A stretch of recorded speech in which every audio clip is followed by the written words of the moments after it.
কখনো ভেবেছেন কি হবে যদি পৃথিবীর লাংস নিঃশ্বাস নেওয়া বন্ধ করে দেয়? অ্যামাজন রেন ফরেস্ট, যাকে পৃথিবীর লাংস বলা হয়, আজ তা দ্রুত গতিতে ভ্যানিশ হয়ে যাচ্ছে। 1 কোটি বছর পুরনো একটা জঙ্গল, যা পুরো পৃথিবীর 20% অক্সিজেন তৈরি করে, আজ তা ধ্বংসের মুখে। প্রায় 33,000 কোটি গাছ, 25 লাখ প্রজাতির পোকামাকড় ছাড়াও পুরো পৃথিবীর 9% ম্যামেলস, 14% পাখি, 13% মাছের বাসস্থান এই অ্যামাজনের জঙ্গল। শুনলে অবাক হবেন, আজকের দিনে দাঁড়িয়েও অ্যামাজনের জঙ্গলে নতুন নতুন প্রজাতির প্রাণী, গাছ, পোকামাকড় আবিষ্কার করে চলেছে বায়োলজিস্টরা। আর সায়েন্টিস্টদের এস্টিমেট অনুযায়ী এই জঙ্গলে এইরকম কিছু জায়গা রয়েছে যেখানের 90% প্রাণী এখনো অবধি ডিসকভারি হয়নি। এছাড়াও এই জঙ্গলের রয়েছে এইরকম অনেক সিক্রেটস যা সায়েন্টিস্টরা এখনো অবধি বুঝে উঠতে পারেনি।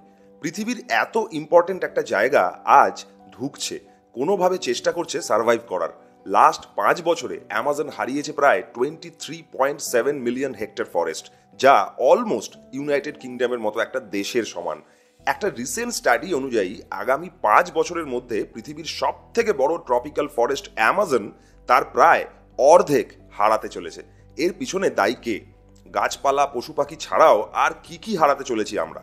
চলুন আজ দেখি কিভাবে পৃথিবীর লাংস অকেজো হয়ে যাচ্ছে আর এর ফলে কি ইম্প্যাক্ট হতে চলেছে পুরো পৃথিবীতে। সবশেষে এটাও দেখব আমরা কি কোনোভাবে আরেকটা প্যান্ডেমিক আটকাতে পারি, কোনোভাবে বাঁচিয়ে রাখতে পারি অ্যামাজনকে। অ্যামাজন জঙ্গলের প্রচুর সিক্রেটস আছে, তার মধ্যে থেকে কিছু আপনাদের বলছি। আপনি কি জানেন অ্যামাজন জঙ্গল নিজেই বৃষ্টি তৈরি করতে পারে? এই জঙ্গলের গাছগুলো ওয়াটার ভেপার মানে জলীয় বাষ্প রিলিজ করে, আর সেই ভেপার থেকে মেঘ তৈরি হয়, আর সেই মেঘ থেকে বৃষ্টি। তাই এই জঙ্গলকে মনসুন সিজনের জন্য অপেক্ষাই করতে হয় না। অদ্ভুত, তাই না? আচ্ছা, কখনো শুনেছেন একটা গাছের পাতা একটা মানুষের সমান ওজন ধরে রেখেছে? অ্যামাজনে পাওয়া যায় জায়ান্ট ওয়াটার লিলি। এই লিলিগুলোর এক একটা পাতা 3.2 ফিট পর্যন্ত লম্বা হয়। জলের তলায় থাকা এর শিকড় একটা বড় গাছের সমান হয়। আর সব থেকে বড় অবাক করার ব্যাপার হলো, এই লিলির পাতাগুলো একটা অ্যাডাল্ট মানুষের সমান ওজন ধরে রাখতে পারে। মানে আপনি এই লিলির পাতার উপর গিয়ে বসে পড়লেও সেটা জলে ডুবে যাবে না, ভাবাই যায় না। এছাড়াও জানেন, এখানের পাম গাছগুলো হেঁটে চলে বেড়ায়, মানে রীতিমতো জায়গা পরিবর্তন করে। সানলাইট পাওয়ার জন্য এই পাম গাছগুলো সূর্যের আলোর দিকে নিজেদের এমনভাবে বেঁকিয়ে দেয় যে আপনার মনে হবে গাছগুলো জায়গা বদল করে হেঁটে চলেছে। পঞ্চায়েত ওয়েব সিরিজের সেই ভুতিয়া পেটটার কথা মনে পড়ে গেল, অনেকটা এই ঘটনা থেকে ইন্সপায়ার্ড বোধ হয়। আচ্ছা, আপনি কখনো ভেবেছেন এমন কি জিনিস আছে যা আমাদের পৃথিবীকে বাঁচিয়ে রেখেছে? অ্যামাজন ফরেস্ট এতটাই বড় যে এটা একটা নয়, দুটো নয়, 9টা দেশে ছড়িয়ে রয়েছে। কোটি কোটি গাছপালা, কীটপতঙ্গ, জন্তু জানোয়ারের শুধু বাসস্থান নয় এই অ্যামাজন। অ্যামাজন পৃথিবীর একটা লাইফ লাইন বলতে পারেন। পৃথিবীকে বাঁচিয়ে রেখেছে অ্যামাজন। প্রতিদিন অনবরত বাতাসে অক্সিজেন পাম্প করে চলেছে এই জঙ্গল, শুষে নিচ্ছে কার্বন ডাই অক্সাইড, আর লড়ে যাচ্ছে ক্লাইমেট চেঞ্জের সাথে এক সুপার হিরোর মতো। একটা স্টাডি অনুযায়ী অ্যামাজন জঙ্গল প্রায় 90 থেকে 140 billion metric ton carbon store করে রাখে নিজের মধ্যে, এবং যার ফলে আপনি এখন নিশ্চিন্তে নিঃশ্বাস নিতে পারছেন। আপনি পৃথিবীর যেখানেই থাকুন, যে হাওয়াতে আপনি নিঃশ্বাস নিচ্ছেন, জেনে রাখবেন তাতে একটু হলেও অ্যামাজন ম্যাজিক রয়েছে। তাই এই জঙ্গল যদি না থাকে, সারা পৃথিবীর ওয়েদারে এইরকম পরিবর্তন আসবে যে পৃথিবীর বড় বড় দেশগুলোতে খরা নেমে আসবে ও মানুষ আরও একবার প্যান্ডেমিকের সম্মুখীন হবে। অ্যামাজন রেন ফরেস্ট থেকে বেরিয়ে আসা অ্যামাজন নদী পৃথিবীর সব থেকে বড় ফ্রি ফ্লোয়িং নদী। ফ্রি ফ্লোয়িং নদী মানে বলতে পারেন যে নদীগুলো মানুষের তৈরি কোনো চেঞ্জেসের দ্বারা প্রভাবিত নয়। যেমন ধরুন মানুষের তৈরি বাঁধ, রিজার্ভার, লেকস এক্সেট্রা। যেহেতু এই নদীগুলো ফ্রি ফ্লোয়িং হয়, তাই এই নদীর জল, মাটি ও অন্যান্য ন্যাচারাল মেটেরিয়ালস কোনো রকম বাধা ছাড়াই ন্যাচারালি ফ্লো করতে পারে। এই ফ্রি ফ্লোয়ের জন্য অনেক জলে থাকা প্রাণী যেমন ডলফিনস, পরিযায়ী মাছ, এরা নিজেদের ইচ্ছে মতো জলের ওপরে ও নিচে সাঁতার কাটতে পারে। শুনলে অবাক হবেন, পৃথিবীতে যত ওশান রয়েছে তাতে 20% ফ্রেশ ওয়াটার ডিসচার্জ হয় এই অ্যামাজন নদী থেকে। এই জল যদি না থাকে তাহলে শুধু ওশান নয়, প্রচুরভাবে এফেক্ট পড়বে মানুষের শরীরে, শাকসবজির কোয়ালিটিতে, ম্যানগ্রোভ অরণ্যগুলোতে, গবাদি পশুর শরীরে, আর নদী কেন্দ্রিক শহরগুলোর মানুষের জীবনযাপনের ওপর। তাই অ্যামাজন নদীকে ফ্রি ফ্লোয়িং আর হেলদি রাখাটা প্রচন্ডভাবে ইম্পর্টেন্ট আজকের দিনে। অ্যামাজন ফরেস্ট পৃথিবীর সব থেকে ইম্পর্টেন্ট একটা জায়গা হওয়া সত্ত্বেও কেন দিনের পর দিন স্ট্রাগল করতে হচ্ছে অ্যামাজনকে, আর কি কি হারাতে চলেছি আমরা ভবিষ্যতে। বলতে খারাপ লাগলেও হারানোর লিস্ট কিন্তু অনেক লম্বা, আর এই লিস্টে সবার ফার্স্ট আসে অ্যামাজন রিজিয়নে থাকা 47 মিলিয়ন মানুষ, যাদের রোজকার জীবন পুরোপুরি ডিপেন্ড করে এই জঙ্গলের উপর। এই 47 মিলিয়ন মানুষের মধ্যে 2.2 মিলিয়ন আদিবাসী মানুষ।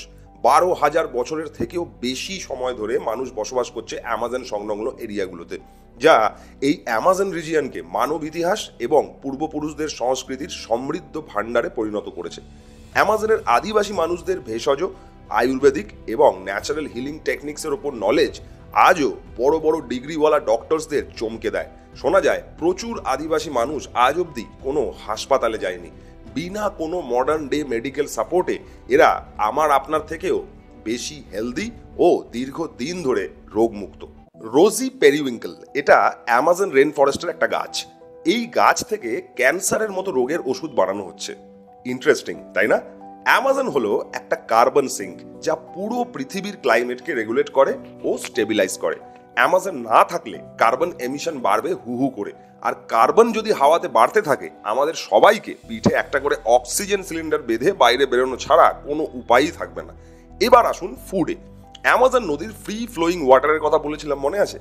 এই ফ্রি ফ্লোয়িং ওয়াটার বন্ধ হলে আর্জেন্টিনা, প্যারাগুয়ে, উরুগুয়ে, সাউদার্ন ব্রাজিলের মতো দেশগুলোতে চাষবাস বন্ধ হয়ে যাবে, কারণ এই ফ্রি ফ্লোয়িং ওয়াটারের জন্য এই দেশগুলোর মাটি ময়েশ্চার ধরে রাখতে পারে এবং চাষবাস করা সম্ভব হয়। আর নদী কেন্দ্রিক দেশগুলোতে তো জানেন প্রচুর মানুষ মাছের ওপর নির্ভরশীল থাকে তাদের ডেইলি ডায়েটের জন্য। ইন শর্ট, কোটি কোটি মানুষ, গাছপালা, পশু পাখি, পোকা মাকড়, সারা পৃথিবীর ক্লাইমেট, চাষাবাদ, খাবারের সাথে সাথে আমরা হারাতে চলেছি আয়ুর্বেদিক ওষুধ, ভেষজ জ্ঞান, আরও কত কত সিক্রেটস।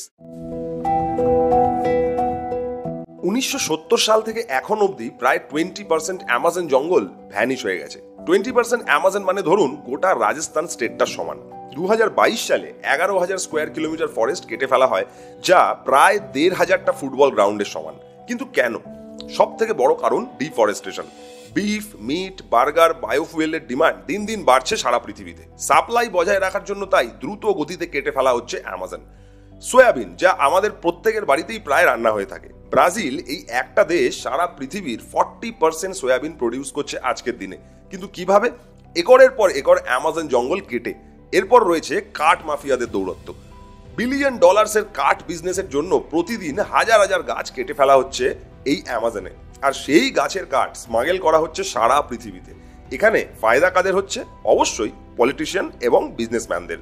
ইন্ডিয়ার আন্ডারওয়ার্ল্ডের মতো অ্যামাজন জঙ্গল কাটার জন্য অলরেডি সেখানে একটা আন্ডারওয়ার্ল্ড তৈরি হয়েছে, যাদের কাজই হলো জঙ্গলকে এক্সপ্লয়েট করার জন্য অর্গানাইজড ক্রাইম করা। এছাড়াও রয়েছে মাইনিং। গোল্ড আর বক্সাইট মাইনিং এর ফলে অ্যামাজন নদীতে মিশছে মার্কিউরির মতো পয়জন। এই পয়জনে সাঁতার কাটছে নদীতে থাকা প্রাণীগুলো। নদীর পাশে থাকা মানুষগুলো দিনের পর দিন এই পয়জন জল খেয়ে ধীরে ধীরে হারিয়ে ফেলছে তাদের শারীরিক ক্ষমতা। রুগ্ন, অসুস্থ হয়ে পড়ছে বাচ্চারা, বিকলাঙ্গ সন্তান জন্ম দিচ্ছে মায়েরা। আদিবাসী মানুষরা তো একই সংখ্যায় কম, আর এই রকম জলের প্রভাবে তারা আরো বিলুপ্তর পথের দিকে এগিয়ে চলেছে। জঙ্গল কাটা যত বাড়ছে, ক্লাইমেট তত দ্রুত গতিতে চেঞ্জ হচ্ছে। ফলস্বরূপ বাতাসে বাড়ছে ড্রাইনেস, আর এর ফলে বাড়ছে ওয়াইল্ড ফায়ার।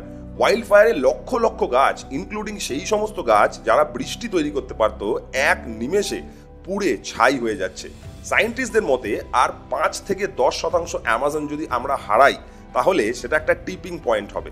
আর এই টিপিং পয়েন্টে চলে এলে অ্যামাজন আর কার্বন স্টোর করতে পারবে না। উল্টে এতদিনের স্টোর করা যে কার্বন, সেগুলো রিলিজ করতে থাকবে বাতাসে। কার্বন এভাবে রিলিজ করতে থাকলে গ্লোবাল ওয়ার্মিং লাফাতে লাফাতে বাড়বে, আর সারা পৃথিবীর ফুড প্রোডাকশন বন্ধ হওয়ার অবস্থাও অবধি আসতে পারে।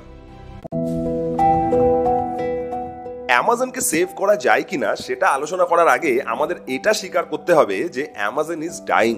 একদিকে আমাদের ফিউচার ডিপেন্ড করছে এই জঙ্গলের সার্ভাইভালের উপর, আর অন্যদিকে এই জঙ্গলের সার্ভাইভাল আমাদের উপর ডিপেন্ড করছে, আমাদের চয়েসের উপর ডিপেন্ড করছে। অ্যামাজন পৃথিবীর একটা ন্যাচারাল ট্রেজার বলা যেতে পারে। এমন একটা জায়গা যেখানে ন্যাচারাল আর কালচারাল ডাইভার্সিটি তাক লাগিয়ে দেওয়ার মতো। প্রথমে তো আমাদের এটা স্বীকার করতে হবে আমরা প্রায় কোনো রকম অ্যাটেনশনই দিই না অ্যামাজনের প্রতি। এটা জানা সত্ত্বেও যে পৃথিবীর ক্লাইমেট, ওয়াইল্ড লাইফ, ওয়াটার, এই সব কিছুতে অ্যামাজনের ভূমিকা কতটা ইম্পর্টেন্ট। তাই অ্যামাজন আপনার বাড়ির পেছনে না হলেও আপনার মনের মধ্যে থাকা উচিত।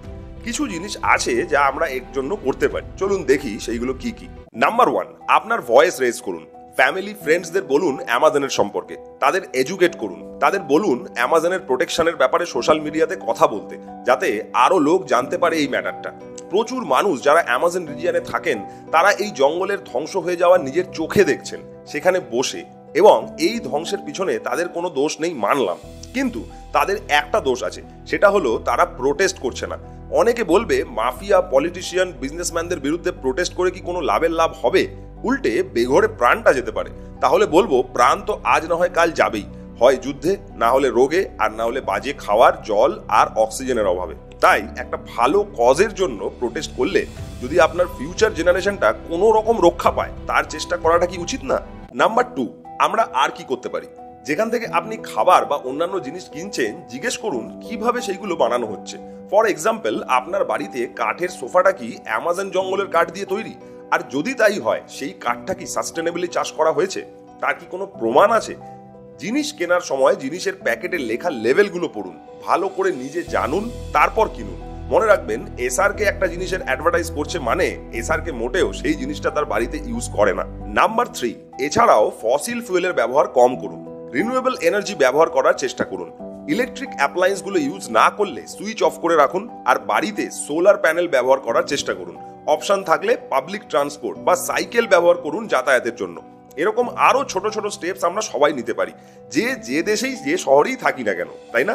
কমেন্টে জানান আপনার মতামত। ভিডিওটা ভালো লাগলে, ইনফরমেটিভ লাগলে একটা লাইক অবশ্যই দেবেন, অনুরোধ রইল। দেখা হচ্ছে পরের ভিডিওতে।